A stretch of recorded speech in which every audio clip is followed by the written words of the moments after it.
Hi, so this is just a video on how to set up Blocksite. Blocksite is a browser extension for Firefox that allows you to create lists of websites that you don't want your student to have access to and to set up a password to lock them down. And so we're going to install this on Firefox. Firefox is the recommended browser for K-12, so that's why we're installing it there. We recommend that you always use Firefox to access lessons. If you have other browsers, you may either need to uninstall those or you may need to set up blocks on those as well. But we're just going to set up a block on Firefox today. So with Firefox, I'm just going to start at the mozilla.org website, and I'm going to click Firefox and Extensions. And then at the very top, I'm going to click Block Sites. I'm going to search for that, and as you can see, it is the first option here.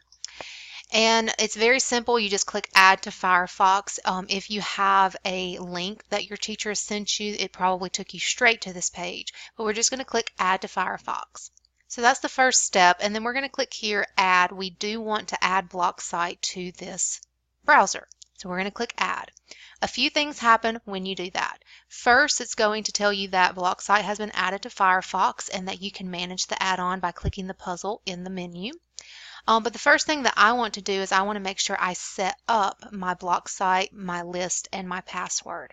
Now the reason that this is important is not only because you're creating the actual list of websites you don't want access to, but you need to set up a password, because if you don't set up a password and I click this little shield at the top, you see that your student can very easily click after clicking agreement, your student can very easily click that little check mark and turn off Blocksite. And so then they would have access to all the websites, and that is not the point of having this. So we want to make sure they cannot turn it off without us knowing. So first I'm just going to set up the websites that I don't want my student to have access to. So for example, YouTube, Facebook perhaps.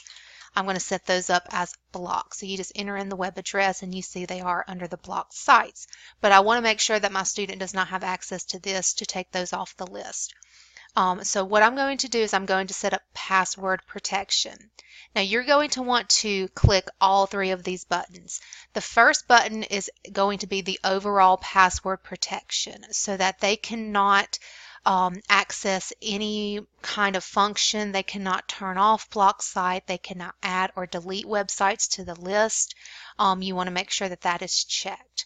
Another thing that you want to have a password set up to is giving passwords to give access to block sites. So for example, you may want to block YouTube, but perhaps your student's teacher has a YouTube video that they need to watch in order to access the lesson. So you want to make sure that they can still access the things that they need for class.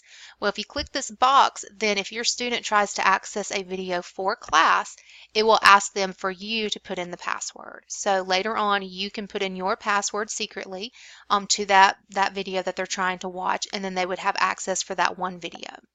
And then the last one, you want to be able to get notified via email when Blocksite is uninstalled. So if your student tries to go in and uninstall Blocksite, it will send you a notification so that you know that they attempted to do that. So the last step of setting up email and password to activate is you just actually put in your email address. So I'm going to do that now. And then you create a password that only you know and only you will have that allows all of these options to be possible. So I'm going to click Save, and as it says, it will be sending me an email for me to confirm this information.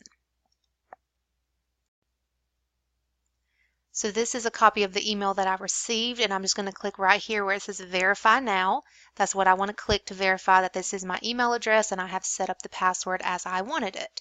And so then it gives me this little menu where it says Success, your email has been verified. So a few other features that you can set up. So remember, now we have our password set up. We can update it anytime that we need to, but you need to make sure that your blocked sites are set up. If you want to do something in work mode, such as creating a time limit on websites, you can do that as well. You can block by words, so if there's inappropriate words that you don't want them to have access to, you can block those words.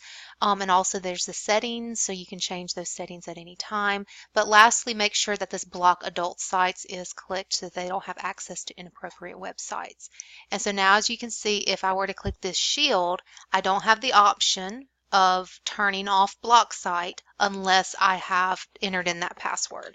So I can put in my password that I set up, and then I have the option of going in, turning it off if I would like to, going to the different features by clicking that button, and adding or subtracting websites.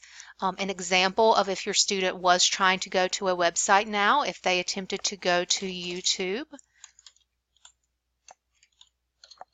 pardon me, they attempted to go to YouTube, then it would give them a phrase that just says forget about it. They have no access to this website. However, if it's something for educational purposes and you as the parent or learning coach want to give them access to watch it, you can enter in your password for them, and then they would be good to go.